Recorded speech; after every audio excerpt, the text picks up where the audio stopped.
Hey guys, welcome to the second lecture of the chapter Transport in Plants. I am Harish Kumar और इस lecture में हम पढ़ेंगे simple diffusion के बारे में। तो चलो लेक्चर शुरू करते हैं।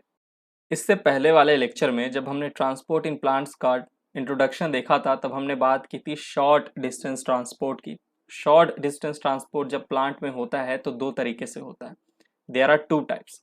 पैसिव वे से होगा तो पैसिव ट्रांसपोर्ट जिसमें एनर्जी की रिक्वायरमेंट नहीं होती, और एक्टिव ट्रांसपोर्ट जिसमें एनर्जी की रिक्वायरमेंट होती है। तो दो तरीके से शॉर्ट डिस्टेंस ट्रांसपोर्ट होता है प्लांट में। पहला पैसिव ट्रांसपोर्ट, दूसरा एक्टिव ट्रांसपोर्ट। पैसिव ट्रांसपोर्ट में भी दो तरीके से हो सकता है, या तो सिंपल डिफ्यूजन से हो सकता है या फैसिलिटेटेड डिफ्यूजन से हो सकता है। इस लेक्चर में हम सिंपल डिफ्यूजन के ऊपर बात करेंगे क्योंकि हमारा इस लेक्चर का नाम है सिंपल डिफ्यूजन। आगे जाके हम फैसिलिटेटेड डिफ्यूजन के बारे में पढ़ेंगे। तो जब भी डिफ्यूजन शब्द आता है, मैंने आपको कहा था आप समझ जाओ कि ट्रांसपोर्ट कैसा होने वाला है, पैसिव। शॉर्ट डिस्टेंस ट्रांसपोर्ट होने वाला है, पैसिव होने वाला है, यानी कि एनर्जी की रिक्वायरमेंट नहीं होने वाली है। एक्टिव ट्रांसपोर्ट में तो भैया एनर्जी की रिक्वायरमेंट होती है, पर क्या पैसिव ट्रांसपोर्ट में एनर्जी की रिक्वायरमेंट होती है? जब आपको एक सब्सटेंस को मूव करना होता है, ठीक है, एक जगह से दूसरी जगह शॉर्ट डिस्टेंस, तो क्या एनर्जी खर्च होता है? पैसिव ट्रांसपोर्ट में नहीं, तभी तो हम नाम रख रहे हैं पैसिव। तो सिंपल डिफ्यूजन एक तरह का पैसिव ट्रांसपोर्ट है। फैसिलिटेटेड डिफ्यूजन भी पैसिव ट्रांसपोर्ट है, उसमें भी एनर्जी की रिक्वायरमेंट नहीं होती, पर अभी के लिए तो फिलहाल हम सिंपल डिफ्यूजन पे ही रहते हैं। तो कोई आपसे पूछ ले क्यों नहीं होती एनर्जी की रिक्वायरमेंट? क्योंकि जो सब्सटेंस है, जो मॉलिक्यूल्स है, उसका उसका मूवमेंट कैसे होने वाला है? अकॉर्डिंग टू कंसंट्रेशन ग्रेडियंट या along the concentration gradient. Higher concentration से लोअर कंसंट्रेशन मूवमेंट का, सब्सटेंस का या मॉलिक्यूल्स का मूवमेंट होगा, तो किसी तरह की एनर्जी की रिक्वायरमेंट ही नहीं होगी। तो हम कह रहे हैं पैसिव ट्रांसपोर्ट है। ठीक है, किसी तरह का एनर्जी का रिक्वायरमेंट नहीं है, मॉलिक्यूल जो है वो high concentration to lower concentration move कर रहा है। पैसिव ट्रांसपोर्ट कितने तरह के होते हैं? दो तरह के, simple diffusion, facilitated diffusion. Simple diffusion की आप देखो डेफिनेशन पढ़ो, द मूवमेंट ऑफ मॉलिक्यूल्स और एटम्स और आयंस, कुछ भी ठीक है, the movement of molecules, atoms या ions of material from an area of higher concentration to an area of their lower concentration is called diffusion। ठीक, higher concentration से lower concentration क्या हो रहा है? मूवमेंट हो रहा है। मूवमेंट मॉलिक्यूल का हो सकता है, एटम्स का हो सकता है, या आयंस का हो सकता है। सर एग्जाम्पल दे दो सिंपल डिफ्यूजन का। तो दो एग्जाम्पल आप ध्यान रखो। Diffusion of order of perfume. आपको एक पार्टी या फंक्शन में जाना है, आपने फॉग या एक्स का एक डीओ या परफ्यूम का बॉटल उठाया और अपने शरीर पे पूरा स्प्रे कर लिया, पोत लिया अच्छे से, एकदम पूरा बॉटल ही खाली कर दिया। ठीक है, आपकी कोई क्रश है या आपका कोई क्रश है, कोई भी है, ठीक है, उसको आपको इम्प्रेस करना है, आपको अच्छा एकदम महकना है, ऑर्डर अच्छा होना चाहिए, तो आपने पूरा परफ्यूम अपने ऊपर स्प्रे कर लिया। फिर आप गए पार्टी में, हॉल है, एक पार्टी हॉल है, वहां पे आप पहुंचे, आपके बॉडी पे पूरा परफ्यूम है, पूरा। अब परफ्यूम के जो पार्टिकल्स है, जो जो भी मॉलिक्यूल्स है, परफ्यूम जो भी आपने छिड़का है, वो सारे के सारे जो ऑर्डर है वो पूरे रूम में डिफ्यूज हो जाएंगे, फैल जाएंगे। क्यों? क्योंकि आपके बॉडी पे उस परफ्यूम का कंसेंट्रेशन बहुत ज्यादा है। ठीक है, तो उस परफ्यूम से जो ऑर्डर है ना, वो जो निकलेगा वो आपके बॉडी से उस पार्टी हॉल के जो एटमोस्फेयर है वहां पे डिफ्यूज होगा। क्यों? क्योंकि आपका बॉडी पे हाई कंसेंट्रेशन है। ठीक है, और वो डिफ्यूज हो जाएगा कहाँ? Low concentration. यहाँ की जो पार्टी हॉल जहां आप गए हो पार्टी करने, वो जो एटमोस्फेयर है पार्टी हॉल का, वहां पे तो उस परफ्यूम का कंसेंट्रेशन लो है, आपके बॉडी पे ज्यादा है, तो आपके बॉडी पे हाई कंसेंट्रेशन से डिफ्यूज होगा ऑर्डर टू लो कंसेंट्रेशन, यानी कि एटमोस्फेयर में। ठीक है, या spreading of crystals of KMnO4 in water. जैसे आप क्रिस्टल्स के KMnO4 के क्रिस्टल्स को पानी में डालोगे ना, फटाक से वो क्या स्प्रेड होगा? डिजोल्व हो जाएगा आसानी से। तो वो भी एक तरह का सिंपल डिफ्यूजन है। इनफैक्ट जब आप एक ग्लास में पानी है, ठीक है, पानी में आप चीनी रखो, चीनी फटाक से उसमें घुल जाता है, चीनी का क्या हो गया? डिफ्यूजन हो गया। चीनी जो था हाई कंसेंट्रेशन, और पानी आपको पूरा मिल गया, मीडियम मिल गया, शुगर को, चीनी को, वो पूरा डिफ्यूज हो जाएगा। ठीक, तो वो भी एक डिफ्यूजन है। चलिए, diffusion is a slow process, बहुत ही धीरे धीरे होने वाला प्रोसेस है डिफ्यूजन। ठीक है भाई, आप जब एक कमरे में पहुंचे तो फटाक से परफ्यूम तो थोप थाप के, जब परफ्यूम आपने लेपा पूरा, एक कमरे में पहुंचे तो फटाक से सबको एकदम स्मेल थोड़ी आ जाता है।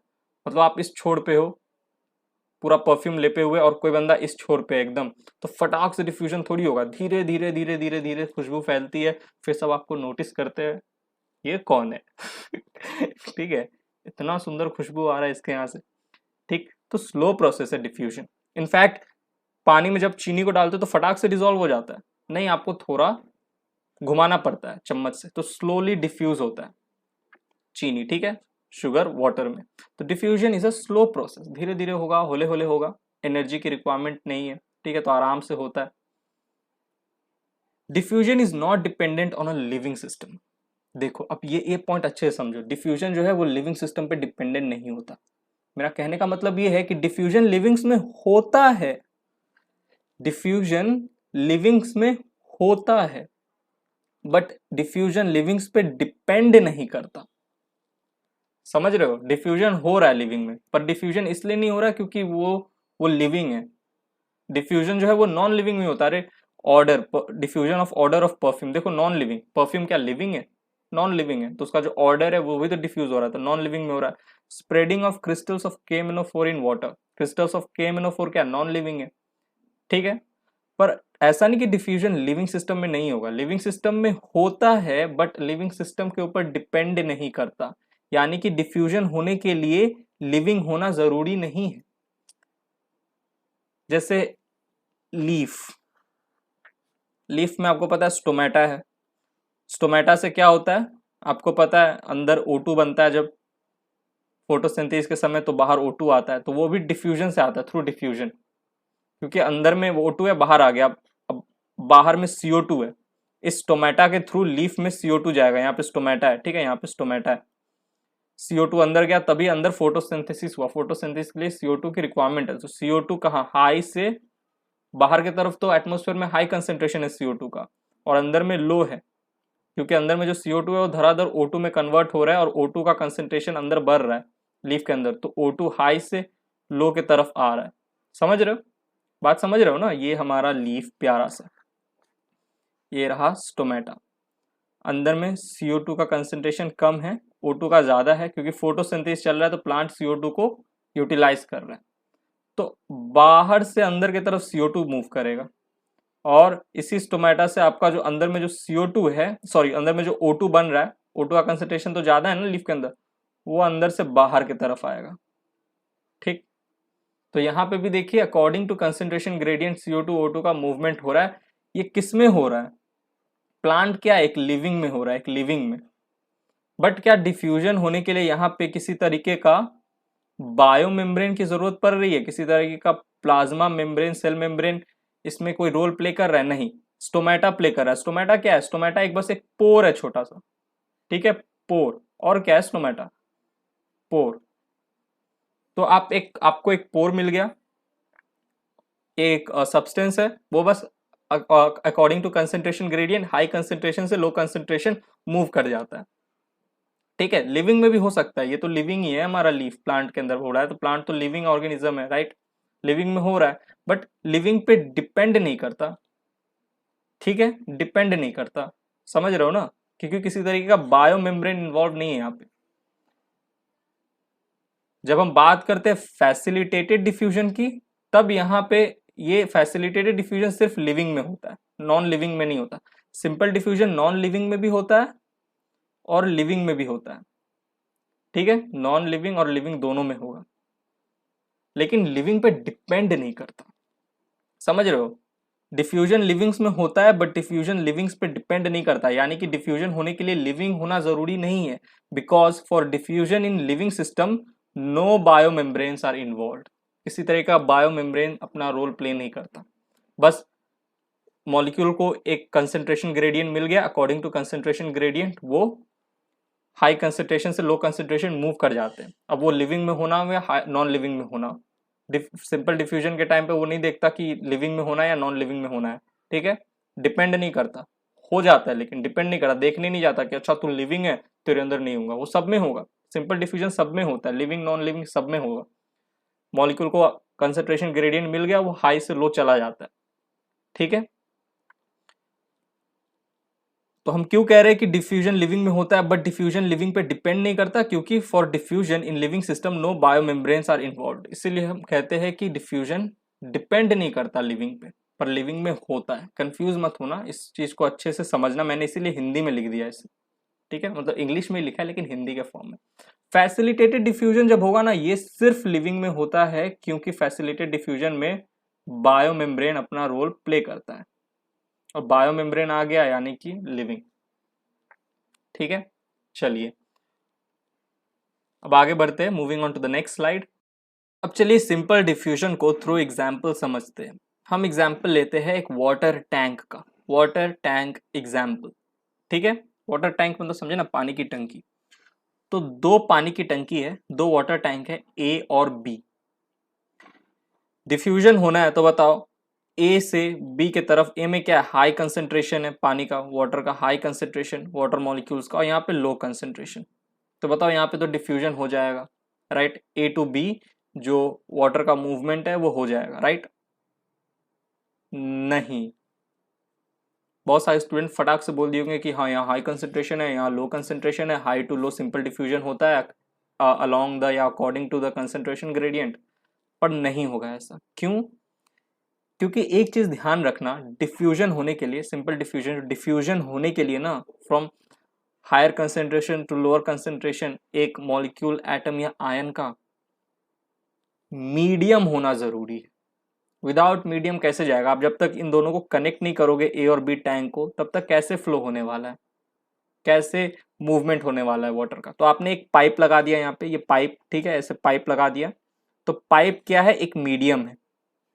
पाइप क्या है? एक मीडियम है। अब बताओ, यहाँ पे देखो एक पॉइंट लिखा है मैंने।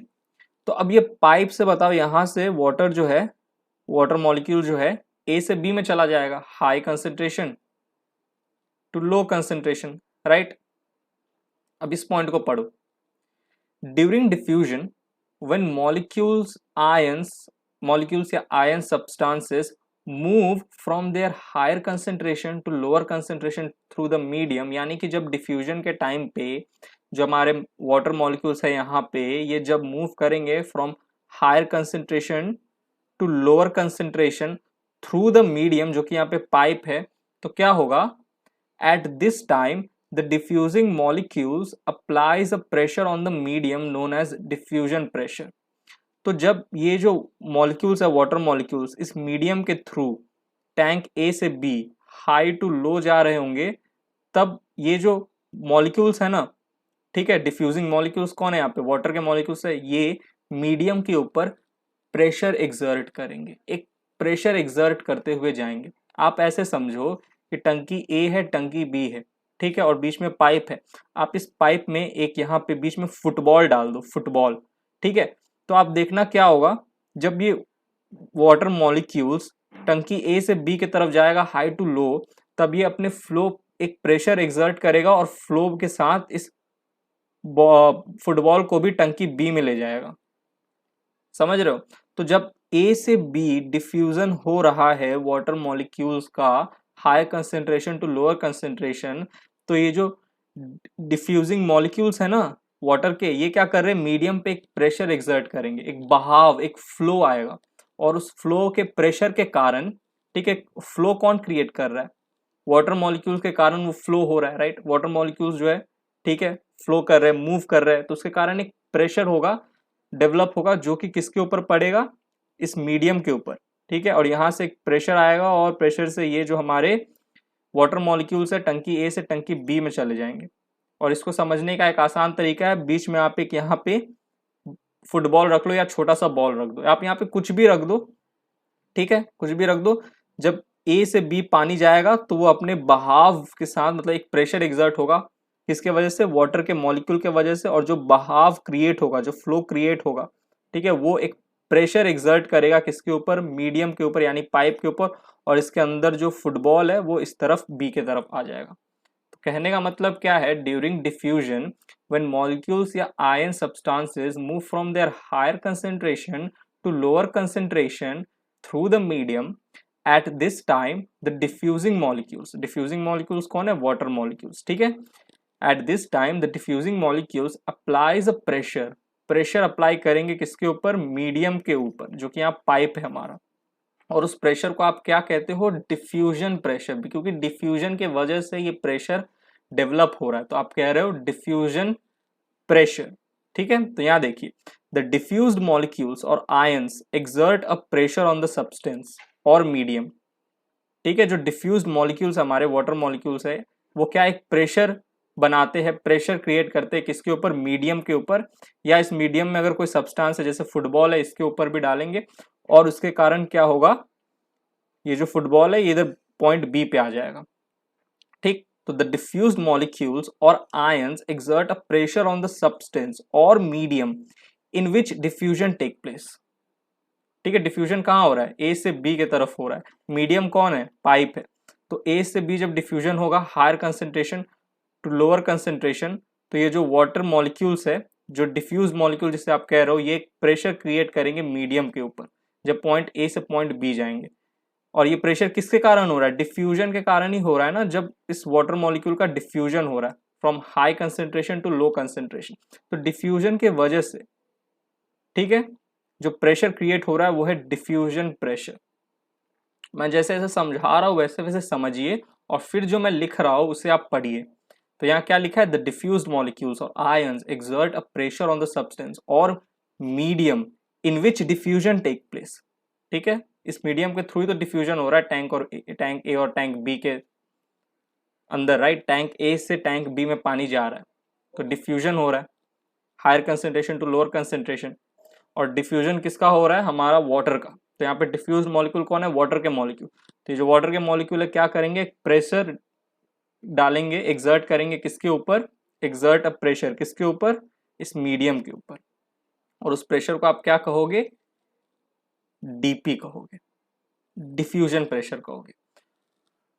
तो मैं कह सकता हूं जो टैंक ए है यहाँ पे डिफ्यूजन प्रेशर ज्यादा है, क्योंकि यहाँ पे हाई कंसेंट्रेशन है मॉलिक्यूल्स का, हाई कंसेंट्रेशन है वाटर मॉलिक्यूल्स का, राइट, क्योंकि ये डिफ्यूजन प्रेशर कौन क्रिएट करता है, मॉलिक्यूल्स। ठीक है, राइट, तो यहाँ हाई कंसेंट्रेशन है मॉलिक्यूल्स का टैंक ए में, तो यहाँ पे डीपी हाई होगा, और बी में लो होगा डिफ्यूजन प्रेशर, क्योंकि यहाँ पे जो कंसेंट्रेशन है मॉलिक्यूल्स का वो कम है। तो यहाँ से ये जो मॉलिक्यूल्स है जब मूव करेंगे तो डिफ्यूजन प्रेशर ज़्यादा है यहाँ पे, तो एक प्रेशर किसके ऊपर डालेंगे, मीडियम के ऊपर डालेंगे, मीडियम, और यहाँ से फिर बी के तरफ आ जाएंगे। तो टैंक ए में डिफ्यूजन प्रेशर जो है ज़्यादा है, कंसंट्रेशन ऑफ मॉलिक्यूल ज़्यादा है वाटर मॉलिक्यूल, और टैंक बी में कम है क्योंकि concentration of water molecule tank B में कम है, इसलिए डिफ्यूजन प्रेशर कम है। तो आई होप आपको समझ में आ गया होगा कि डिफ्यूजन किस तरीके से होता है, कैसे higher concentration to lower concentration molecules, ions या एटम्स मूव करते हैं, और डिफ्यूजन होने के लिए मीडियम का होना ज़रूरी है। देखो मीडियम नहीं होगा तो डिफ्यूजन ही नहीं होगा, और जब डिफ्यूजन होता है तो जो मॉलिक्यूल्स होते हैं डिफ्यूजिंग मॉलिक्यूल्स, वो एक प्रेशर एक्सर्ट करते हैं किसके ऊपर, एक दबाव एक्सर्ट करते हैं किसके ऊपर, मीडियम के ऊपर, उसी को हम कहते हैं डिफ्यूजन प्रेशर। जहाँ कंसेंट्रेशन ज़्यादा डिफ्यूजिंग मॉलिक्यूल्स का वहाँ डिफ्यूजन प्रेशर ज़्यादा, ठीक है, और जहाँ कम कंसेंट्रेशन है डिफ्यूजिंग मॉलिक्यूल का, ठीक है, डिफ्यूज मॉलिक्यूल्स का, जहाँ पे कंसेंट्रेशन कम है, ठीक है, कंसेंट्रेशन कम है ना यहाँ पे मॉलिक्यूल्स का, तो वहाँ पे डिफ्यूजन प्रेशर कम। ठीक, चलिए आई होप आपको इतनी बातें समझ में आ गई होगी। अब आगे बढ़ते हैं, moving on to the next slide. चलिए तो ये वाला स्टेटमेंट पढ़िए, the diffusion is continued till the dynamic equilibrium is not established. At this stage, the movement of molecule is equal in both directions, so net movement is zero. तो sir ये क्या लिख दिया, समझ में तो नहीं आया हमें, तो मैं समझाता हूँ आपको। हमने क्या किया था, देखो ये हमारा लास्ट स्लाइड में टैंक ए दिखाया था मैंने आपको कुछ इस तरीके से, रुको, बीच में मीडियम था, और ये हमारा टैंक बी था। टैंक ए में पूरा हाई कंसंट्रेशन था वाटर का, ठीक है, और टैंक बी में लो था ही नहीं। ठीक, तो मूवमेंट कैसा होगा, डिफ्यूजन होगा ना, वाटर का डिफ्यूजन होगा, तो मूवमेंट कैसा होगा, high concentration to low concentration, इस तरीके से मूवमेंट होगा। ठीक, यही होगा मूवमेंट। तो देखो ए से बी के तरफ, ए से बी के तरफ, ए से बी के तरफ पूरा मूवमेंट हो गया, वाटर का, डिफ्यूजन हो गया वाटर का, ठीक है। हाई कंसेंट्रेशन था ए का, ऑलराइट, और लो कंसेंट्रेशन था बी में, तो ए से बी की तरफ हो गया। इस तरीके से डिफ्यूजन होगा? गलत, इस तरीके से डिफ्यूजन नहीं होता है। कैसे होता है देखो, ए में पूरा वाटर मॉलिक्यूल्स भरे थे, बी में नहीं था। मान लो ए में 100 वाटर मॉलिक्यूल्स थे, 100 वाटर मॉलिक्यूल आप अज्यूम कर लो, 100 वाटर मॉलिक्यूल। तो कैसे होता है डिफ्यूजन? डिफ्यूजन होता है जब तक टैंक ए और टैंक बी में बराबर का कंसेंट्रेशन ना हो जाए वाटर का। तो अगर 100 था ए में, तो ए में 50 हो जाएगा, बी में भी 50 हो जाएगा, ठीक है। कंसेंट्रेशन क्या हो गया, अब इक्वल हो गया। समझ रहे हो? अगर ये वाला केस आप कंसीडर करके चलते तो फिर ए में लो हो जाएगा कंसेंट और बी में हाई हो गया कंसेंट्रेशन, तो फिर बी से ए की तरफ जाएगा, राइट। बट यहाँ पे देखो क्या है, यहाँ पे क्या है, डिफ्यूजन जब होता है एक्चुअली में इस तरीके से होता है। टैंक ए से टैंक बी में गया, समझ लो टैंक ए में 100 मॉलिक्यूल्स थे, तो टैंक ए में 50 रहेंगे और बी में 50 जाएंगे। तो क्या मतलब समझा आपने? The diffusion is continue, diffusion तब तक होता रहेगा till dynamic equilibrium is not establish. Equilibrium शब्द का मतलब क्या होता है? इक्वल। तो जब तक बैलेंस ना हो जाए दोनों टैंक में वाटर का कंसेंट्रेशन, तब तक डिफ्यूजन होता रहता है वाटर का। टैंक ए से टैंक बी में तब तक डिफ्यूजन होगा जब तक दोनों टैंक ए और बी में पानी बराबर ना हो जाए, ठीक है। तो ये वाला केस आपको लेके नहीं चलना है, आपको ये वाला केस लेके चलना है। अब यहाँ पे भी आप सुनिए, मैं एक बात आपको समझाना चाहता हूँ। यहाँ मैंने लिखा है नेट मूवमेंट इज 0, ठीक है। इसका मतलब समझिएगा, मैंने जब कहा टैंक ए से टैंक बी के तरफ गया वाटर, ठीक है, डिफ्यूजन हुआ, इक्विलिब्रियम में है, अब दोनों में, इसमें 50 इसमें 50। तो आप कहोगे चलो दोनों में अब बैलेंस्ड हो गया, इक्विलिब्रियम हो गया है, ठीक है, तो जो मूवमेंट होगा वो 0 हो जाएगा। अब यहाँ से थोड़ी कोई मॉलिक्यूल जाएगा और यहाँ से थोड़ी कोई मॉलिक्यूल जाएगा, दोनों में तो बैलेंस्ड इक्विलिब्रियम है। ऐसा नहीं होता है प्रैक्टिकली अगर देखा जाए, एक्सक्यूज मी, प्रैक्टिकली अगर देखा जाए तो ऐसा नहीं होता। डिफ्यूजन चलता रहता है, यहाँ पे मूवमेंट होता रहता है, ठीक है। 10 मॉलिक्यूल्स अगर टैंक ए से जाएंगे बी के पास, तो बी से भी 10 मॉलिक्यूल्स ए के पास जाएंगे। इस तरीके से मूवमेंट हमेशा होता रहता है, मूवमेंट कभी 0 नहीं होता। हाँ, नेट मूवमेंट 0 है, नेट मूवमेंट जो है वो 0 है, ठीक है। नेट मूवमेंट 0 हो चुका है, मतलब समझो ये 50 से मान लो 10 गया टैंक बी के पास, ए से बी के पास गया, 50 में से 10 चला गया, ठीक है। तो -10 कर दो और यहाँ पे +10 कर दो, तो यहाँ हो जाएगा 40, यहाँ हो जाएगा 60। ऐसा आपको नहीं मिलेगा। जब टैंक ए से टैंक बी में 10 मॉलिक्यूल जाएंगे ना वाटर के, तो टैंक बी भी यहाँ से 10 मॉलिक्यूल भेज देगा टैंक ए के तरफ। तो यहाँ से भी फिर -10 करो और यहाँ पे फिर +10 करो, तो यहाँ फिर 50 हो जाएगा, 40 + 50, 40 + 10 50, और यहाँ पे फिर 60 - 10 50 हो जाएगा। तो मूवमेंट हो रहा है, ठीक है, मूवमेंट हो रहा है, बट नेट मूवमेंट अभी भी 0 है, क्योंकि दोनों में देखो फिर 50-50 ही हो गया। समझ रहे हो ना बात को, जिस तरीके से मैं समझाना चाहता हूँ। तो नेट मूवमेंट 0 है, नेट मूवमेंट आप बोल लो 0 है, लेकिन अंदर में मूवमेंट हमेशा चलता रहता है। 10 अगर इस तरफ गया टैंक ए से टैंक बी, तो फिर 10 टैंक बी से टैंक ए के तरफ भी जाएगा। तो मूवमेंट तो हमेशा होता रहता है, मूवमेंट कभी नहीं रुकता, मूवमेंट कभी 0 नहीं होता। लेकिन नेट मूवमेंट 0 है, क्योंकि दोनों बैलेंस्ड है, दोनों इक्विलिब्रियम में, इक्विलिब्रियम में है। डायनेमिक का मतलब क्या? डायनेमिक का मतलब हमेशा जो मोशन में रहता है, डायनेमिक, इसीलिए डायनेमिक इक्विलिब्रियम बोला है। ये इक्विलिब्रियम मेंटेन रहता है, ठीक है, क्योंकि मूवमेंट अभी भी हो रहा है, मूवमेंट हो रहा है। देखो 10 इधर जा रहे हैं तो 10 इधर भी आ रहे हैं, ठीक। तो कैसा इक्विलिब्रियम है? डायनेमिक इक्विलिब्रियम में मूवमेंट हो रहा है मॉलिक्यूल्स का अभी भी, और मॉलिक्यूल्स का मूवमेंट हो रहा है होने के बावजूद भी इक्विलिब्रियम मेंटेन्ड है, ठीक। इसीलिए मैंने यहाँ पे डायनेमिक इक्विलिब्रियम लिखा। आई होप आपको अब ये स्टेटमेंट समझ में आ रहा होगा। The diffusion is continue till the dynamic equilibrium is not established.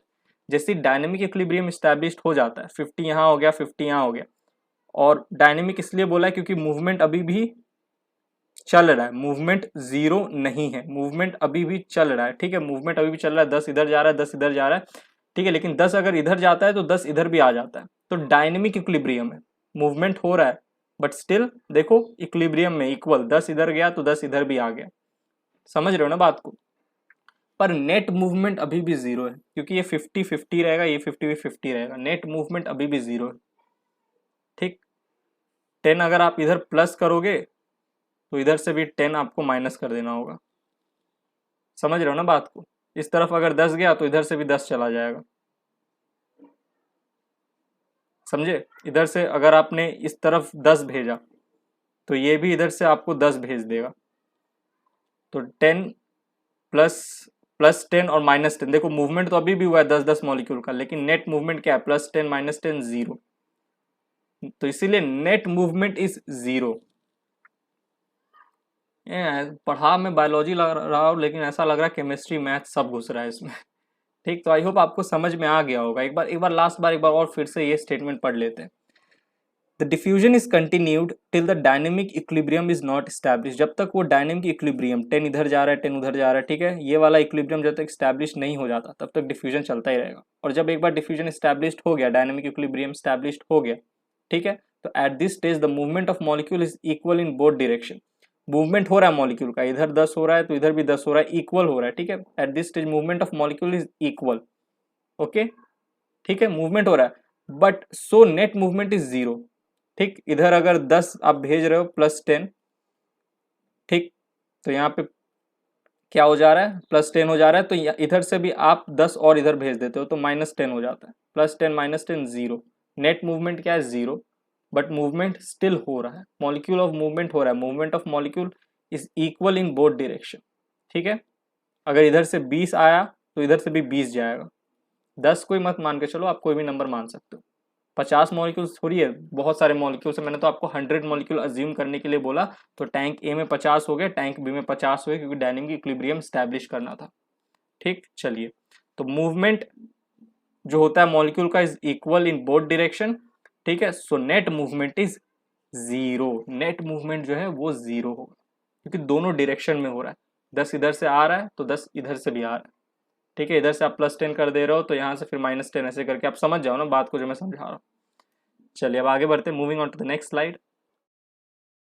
अब ये पॉइंट समझिए, diffusion of each substance is free from diffusion of other substance.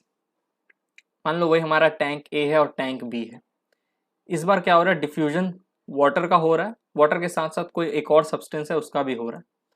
तो वाटर का जो डिफ्यूजन होगा और उस जो दूसरे सब्सटेंस का डिफ्यूजन होगा वो एक दूसरे पे डिपेंड नहीं करते, ठीक है। Diffusion of each substance is free from diffusion of other substance. एक सब्सटेंस का डिफ्यूजन, जैसे सब्सटेंस 1 है और सब्सटेंस 2 है, दोनों का डिफ्यूजन हो रहा है from higher concentration to lower concentration. तो सब्सटेंस 1 का जो डिफ्यूजन है वो ना ही सब्सटेंस 2 के ऊपर डिपेंड करेगा और सब्सटेंस 2 का जो डिफ्यूजन है वो सब्सटेंस 1 के ऊपर डिपेंड नहीं होगा, दोनों इंडिपेंडेंटली डिफ्यूज करेंगे। एक डिफ्यूज्ड मॉलिक्यूल, एक डिफ्यूजिंग मॉलिक्यूल का कोई दूसरे डिफ्यूजिंग मॉलिक्यूल के साथ कोई रिलेशन नहीं है, कोई आपस में डिपेंडेंस नहीं है, दोनों इंडिपेंडेंट है। एक सिस्टम में अगर दो सब्सटेंस का डिफ्यूजन हो रहा है तो वो दोनों डिफ्यूजन एक दूसरे के ऊपर डिपेंड नहीं होते, ठीक है, दोनों ही higher concentration to lower concentration जा रहे हैं, अकॉर्डिंग टू अपने कंसेंट्रेशन ग्रेडियंट मूव करेंगे। एक डिफ्यूजन दूसरे डिफ्यूजन के ऊपर कोई भाव नहीं दिखाएगा और दूसरा डिफ्यूजन पहले डिफ्यूजन के ऊपर कोई भाव नहीं दिखाएगा, आपस में कोई टकराव नहीं होता, दोनों इंडिपेंडेंट होते हैं, एक दूसरे पे डिपेंड नहीं करते।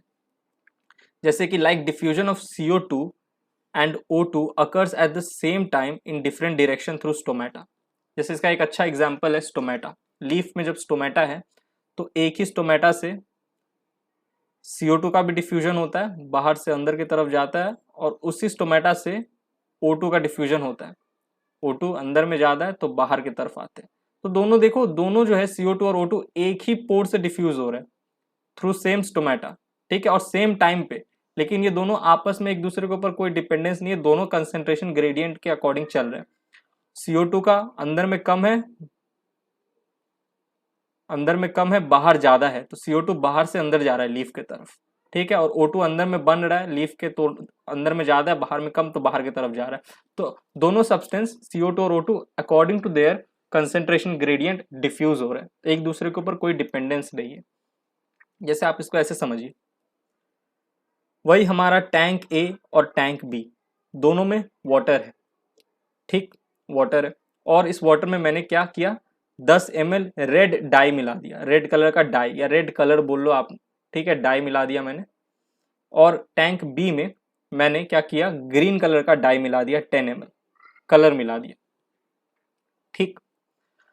अब बताओ डिफ्यूजन होगा, राइट, क्योंकि रेड डाई जो है वो टैंक ए में ज्यादा है तो वो टैंक ए से टैंक बी की तरफ मूव करेंगे, और ग्रीन डाई टैंक बी में ज्यादा है और ए में कम है तो बी से ए की तरफ मूव करने वाले हैं, ठीक है, समझ रहे हो ना। तो डिफ्यूजन किस तरीके से होगा, कुछ इस तरीके से होगा। दोनों जो रेड डाई है ये यहां से टैंक ए से टैंक बी की तरफ जाएगा। अब ये जो डिफ्यूजन है ना, ऐसा नहीं कि एक बार पहले रेड जाएगा, फिर रेड जब इक्विलिब्रियम में चला गया फिर ग्रीन जाएगा, ऐसा नहीं होता, साइमल्टेनियसली होता है। इस तरफ रेड जाता है, ठीक है, हाई टू लो, क्योंकि रेड के लिए ये हाई है, ये लो है, ठीक है, और ग्रीन के लिए ये हाई था, क्योंकि ग्रीन देखो ना इसमें टैंक बी में ज्यादा है और टैंक ए में लो था, तो ग्रीन कैसे मूव करेगा, टैंक बी टू टैंक ए, और ये साइमल्टेनियसली चलता है। ऐसा नहीं कि पहले जो ये हमारा डाई है ए, ये पहले जाएगा टैंक बी में, और टैंक बी में जो ग्रीन डाई है वो वेट करेगा कि रेड भाई पहले तू अपना डिफ्यूजन कर ले फिर मैं तेरे लिए बैठा रहूंगा, ऐसा नहीं, किसी के लिए नहीं बैठता। जैसी रेड इधर जाता है वैसी ग्रीन भी इधर जाता है, साइमल्टेनियसली होता है डिफ्यूजन। तो वही तो मैं आपको समझाने की कोशिश कर रहा हूँ, diffusion of each substance is free from diffusion of other substance, ठीक है। रेड डाई जब डिफ्यूजन कर रहा है तो उसको ग्रीन डाई के डिफ्यूजन से कोई मतलब नहीं है, क्योंकि रेड के लिए तो ये हाई कंसेंट्रेशन है रेड डाई के लिए और ये लो है, तो रेड ऐसे मूव करेगा, और ग्रीन डाई के लिए ये हाई है, ठीक है, और इधर लो है, तो ग्रीन इस तरीके से मूव करेगा, डिफ्यूज करेगा, कैसे, साइमल्टेनियसली, ठीक है। तो diffusion of each substance is free from diffusion of other substance, तो हम ऐसा कह सकते हैं during diffusion more than one type of molecules diffuse independently. देखो यहाँ पे दो तरह के मॉलिक्यूल्स थे, एक रेड और एक ग्रीन, ठीक है। तो during diffusion more than one type of molecules diffuse independently diffuse होते हैं दूसरे मॉलिक्यूल के ऊपर, एक पर्टिकुलर मॉलिक्यूल का कोई, मतलब एक टाइप के मॉलिक्यूल का दूसरे टाइप ऑफ मॉलिक्यूल के ऊपर कोई डिपेंडेंस नहीं होता, कोई दबाव नहीं होता। ये रेड टाइप ऑफ मॉलिक्यूल है, ये अपने हिसाब से अपना high concentration to low concentration जाएगा, और ये जो ग्रीन टाइप का मॉलिक्यूल है ये अपने हाई कंसेंट्रेशन से लो कंसेंट्रेशन के ऊपर जाएगा, ठीक है, independently. Alright, each type of molecule moves according to their concentration gradient. Green के लिए ये हाई ये लो, और रेड के लिए ये हाई ये लो, ठीक। तो according to concentration gradient each type of molecules move, ठीक है। और during diffusion more than one type of molecules diffuse, एक से ज्यादा तरह के मॉलिक्यूल डिफ्यूज कर सकते हैं इंडिपेंडेंटली। जैसे देखो diffusion of CO2 and O2 occurs at the same time in different direction through stomata, ठीक है। आई होप आपको ये कॉन्सेप्ट समझ में आ गया होगा। अब चलो आगे बढ़ते हैं, moving on to the next slide. अच्छा, अगले स्लाइड में बढ़ने से पहले एक चीज देख लो मैं भूल ही गया, लीफ का एग्जाम्पल देके मैं आपको समझा देता हूँ। जब मैं CO2 और O2 की बात ही किया हूँ, दिन का समय है, हमारा प्यारा सा पत्ता है, ठीक है, प्यारा सा पत्ता, इस पत्ता में चल रहा है फोटोसिंथेसिस, तो ऑब्वियसली CO2 का कंसेंट्रेशन कम होगा, क्योंकि फोटोसिंथेसिस के समय पत्ता जो है, लीफ जो है, वो क्या CO2 का यूटिलाइज करेगा, तो CO2 का कंसेंट्रेशन कम होगा। फोटोसिंथेसिस चल रहा है, CO2 यूटिलाइज होगा तो O2 का कंसेंट्रेशन बढ़ेगा, क्योंकि फोटोसिंथेसिस के समय प्लांट जो है वो O2 सिंथेसाइज करता है, रिलीज करता है, ठीक। अब यहाँ पे ये रहा हमारा स्टोमेटा। आपको पता है स्टोमेटा अगर एक है तो स्टोमा, स्टोमेटा का प्लूरल होता है स्टोमा, बहुत सारे स्टोमा है तो आप कहोगे, सॉरी, स्टोमेटा का सिंगुलर होता है स्टोमेटा, ठीक है, एक स्टोमेटा है तो आप उसे कहोगे स्टोमा, ठीक है, सिंगुलर।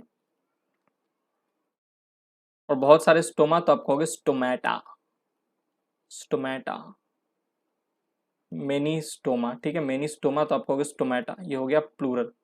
तो यहाँ पे एक स्टोमा है, ठीक है। अब CO2 देखो लीफ के अंदर कम है, तो CO2 एटमोस्फेयर से अंदर की तरफ जाएगा, डिफ्यूजन होगा, ठीक, high concentration to low concentration. और O2 अंदर में ज्यादा नया नया बन रहा है, सिंथेसाइज हो रहा है, तो बाहर की तरफ जाएगा, ठीक है, दिख रहा है ना अच्छे से। चलो, तो यहाँ पे देखो क्या हो रहा है, डिफ्यूजन हो रहा है, CO2 और O2 का हो रहा है, दो टाइप के मॉलिक्यूल है, CO2 के मॉलिक्यूल और O2 का मॉलिक्यूल, लेकिन एक दूसरे के ऊपर कोई डिपेंडेंस नहीं है, इंडिपेंडेंटली डिफ्यूजन चल रहा है according to their concentration gradient. CO2 बाहर से अंदर की तरफ जा रहा है, ठीक है, क्योंकि बाहर में हाई कंसेंट्रेशन है CO2 का, और O2 अंदर में हाई है बाहर में लो है, तो अंदर से बाहर की तरफ आ रहा है। ठीक, चलिए अब आगे बढ़ते हैं, moving on to the next slide.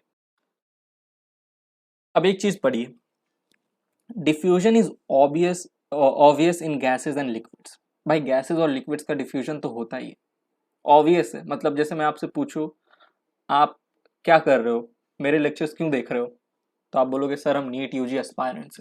अच्छा नीट यूजी एस्पायरेंट्स, तो आप नीट की तैयारी कर रहे हो, राइट। नीट यूजी एस्पायरेंट्स है, बायोलॉजी का लेक्चर देख रहा है, तो नीट की तैयारी करेगा, ऑब्वियस सी बात है। जेई एडवांस या मेंस की थोड़ी करेगा, तो ये ऑब्वियस सी बात है।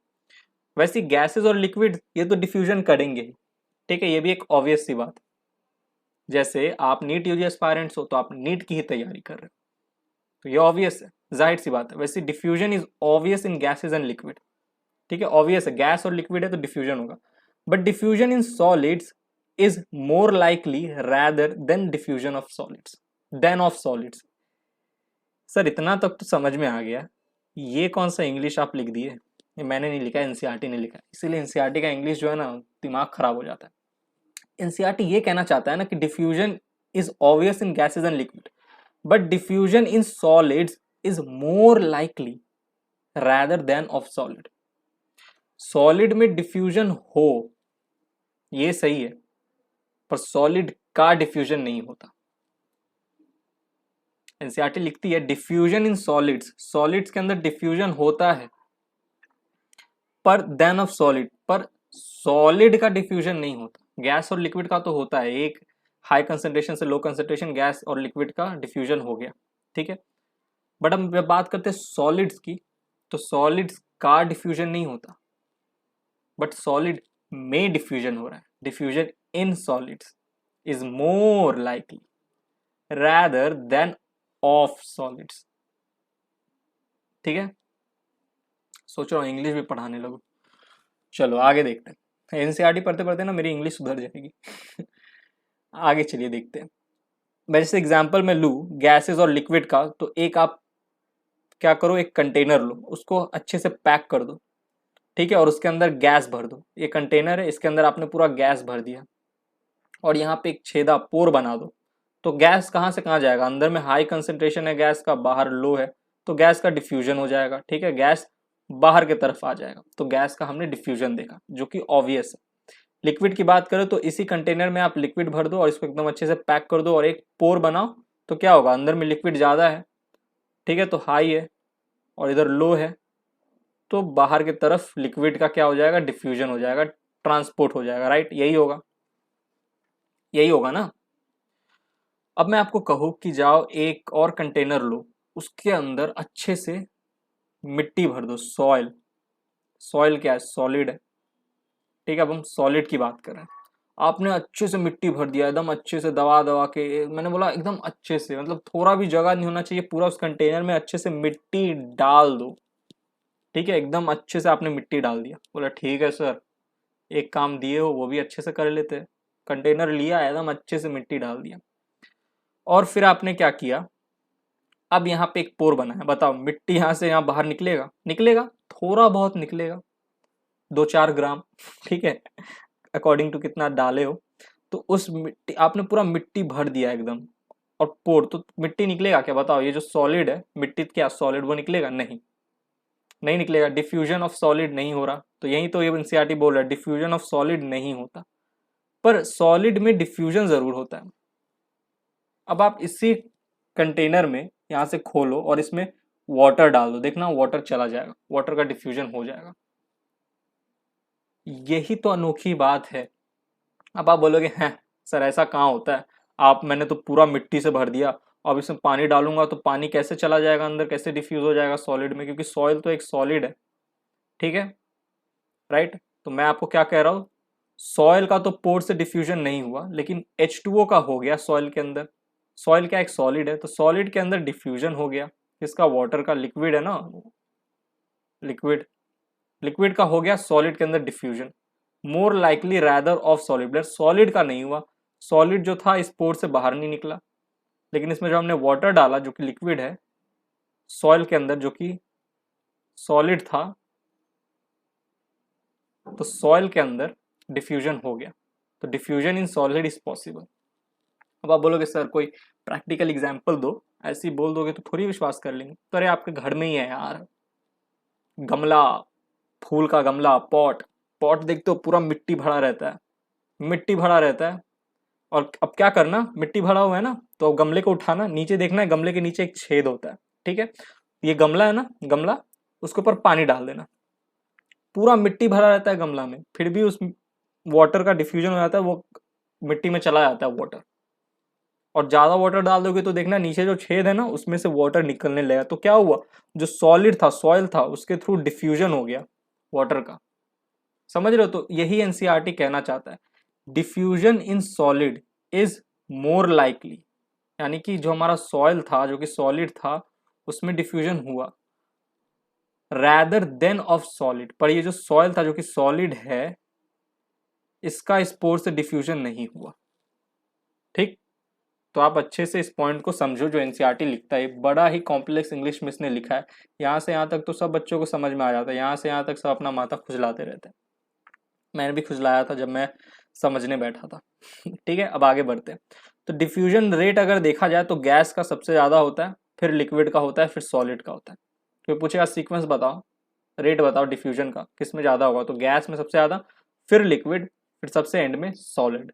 ठीक है, diffusion can occur in both manners, diffusion दोनों तरीके से हो सकता है, विदाउट एनी मेम्ब्रेन और थ्रू द मेम्ब्रेन।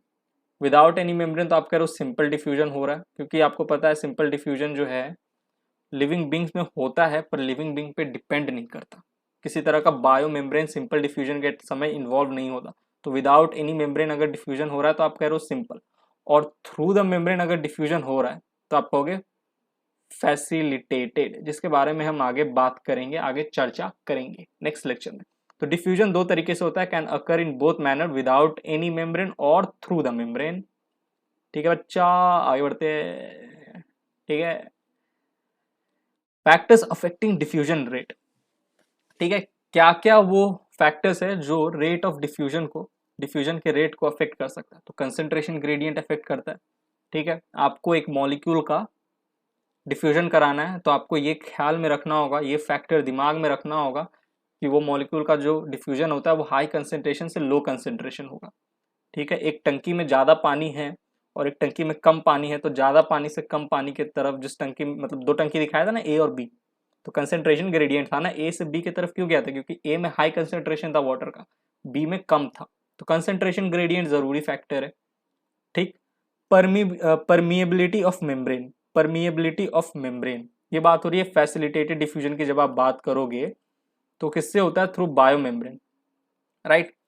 तो जिस सब्सटेंस का आप डिफ्यूजन करा रहे हो ना, वो जो मेम्ब्रेन के थ्रू, बायो मेम्ब्रेन के थ्रू, तो ये भी देख लेना कि वो मेम्ब्रेन जो है उसके लिए, उसके मतलब क्या कहते हैं, वापस से समझाता हूँ यार यहाँ मैं थोड़ा अटक गया। परमिएबिलिटी ऑफ मेम्ब्रेन, मैं ये कहना चाहता हूँ कि जिस सब्सटेंस का आप डिफ्यूजन करा रहे हो अक्रॉस द मेम्ब्रेन, वो मेम्ब्रेन ना उस लायक होना चाहिए कि उस सब्सटेंस, वो सब्सटेंस उस लायक होना चाहिए कि इस मेम्ब्रेन से पास होके निकल सके, तो परमिएबिलिटी ऑफ मेम्ब्रेन भी जरूरी है।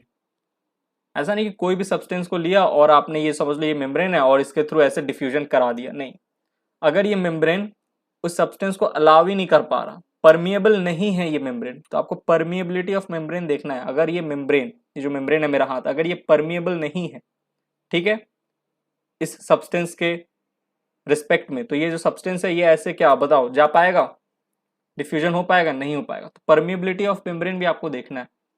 ठीक है, वो सब्सटेंस उस लायक होना चाहिए कि उस मेम्ब्रेन के अक्रॉस जा सके। टेम्परेचर देखना है, डिफ्यूजन हो रहा है, आपने टेम्परेचर बढ़ा दिया तो क्या होगा बताओ, टेम्परेचर बढ़ता है तो मॉलिक्यूल्स में एनर्जी आ जाती है, तो रैंडम मूवमेंट बढ़ जाता है एनर्जी मॉलिक्यूल्स का, तो मॉलिक्यूल्स फटाफट डिफ्यूजन शो करेंगे, डिफ्यूज होंगे। ठीक है, एक्सक्यूज मी। समझे टेम्परेचर किस तरीके से अफेक्ट करता है डिफ्यूजन रेट को, आपने टेम्परेचर बढ़ा दिया, मॉलिक्यूल का रैंडमनेस बढ़ जाएगा, मॉलिक्यूल्स में एनर्जी आ जाएगा, तो धड़ाधड़ डिफ्यूजन होगा। प्रेशर, प्रेशर किस तरीके से काम करता है, ए टू बी डिफ्यूजन हो रहा है मॉलिक्यूल का, वाटर का, ए टू बी। तो आप ए टू बी के डायरेक्शन में अगर ऐसे प्रेशर अप्लाई करोगे ना तो डिफ्यूजन जल्दी जल्दी होगा। ठीक है, जैसे यहाँ देखो ए से बी डिफ्यूजन हो रहा है और इसी डायरेक्शन में आप प्रेशर अप्लाई कर रहे हो तो डिफ्यूजन का रेट बढ़ जाएगा। लेकिन ए टू बी हो रहा है डिफ्यूजन और आप प्रेशर उल्टा तरफ अप्लाई कर रहे हो तो डिफ्यूजन का रेट बोलो घट जाएगा, होगा ना। पानी का बहाव ए से बी जा रहा है और आप बी से ए धक्का लगा रहे हो तो बहाव रुकेगा ना, जो फ्लो है वो रुकेगा, मूवमेंट है उसके ऊपर अफेक्ट आएगा, तो डिफ्यूजन रेट के ऊपर भी अफेक्ट आता है प्रेशर का इसी तरीके से। तो factors affecting diffusion rate, concentration gradient, concentration gradient होना जरूरी है क्योंकि according to concentration gradient diffusion होता है high to low. Permeability of membrane, जिस मेम्ब्रेन के थ्रू डिफ्यूजन होने वाला है देख लेना वो जो सब्सटेंस है वो उस लायक है कि उस मेम्ब्रेन से डिफ्यूज कर सके। अगर सब्सटेंस उस लायक है ही नहीं, एलिजिबल नहीं है, एलिजिबल समझे ना, एलिजिबिलिटी क्राइटेरिया पढ़ते हो ना, नीट का फॉर्म भरते हो तो एलिजिबिलिटी क्राइटेरिया होना जरूरी है फॉर्म फिलअप करने के लिए। तो वैसे ही एक सब्सटेंस का अगर मेम्ब्रेन के एक पार्ट से दूसरे पार्ट जाना है, डिफ्यूजन होना है, तो वो सब्सटेंस एलिजिबल होना चाहिए उस मेम्ब्रेन के लिए। तो परमिबिलिटी ऑफ मेम्ब्रेन भी जरूरी है, ठीक है, कि मेम्ब्रेन उस सब्सटेंस को अलाउ करेगा कि नहीं करेगा। टेम्परेचर जरूरी है, टेम्परेचर बढ़ाओ रैंडमनेस बढ़ेगा, मॉलिक्यूल धड़ाधड़ डिफ्यूजन होगा। प्रेशर मैंने आपको समझा दिया। ठीक, चलिए आगे बढ़ते हैं, moving on to the next slide. बस थोड़ा और बचा है, इसके बाद लेक्चर खत्म होगा।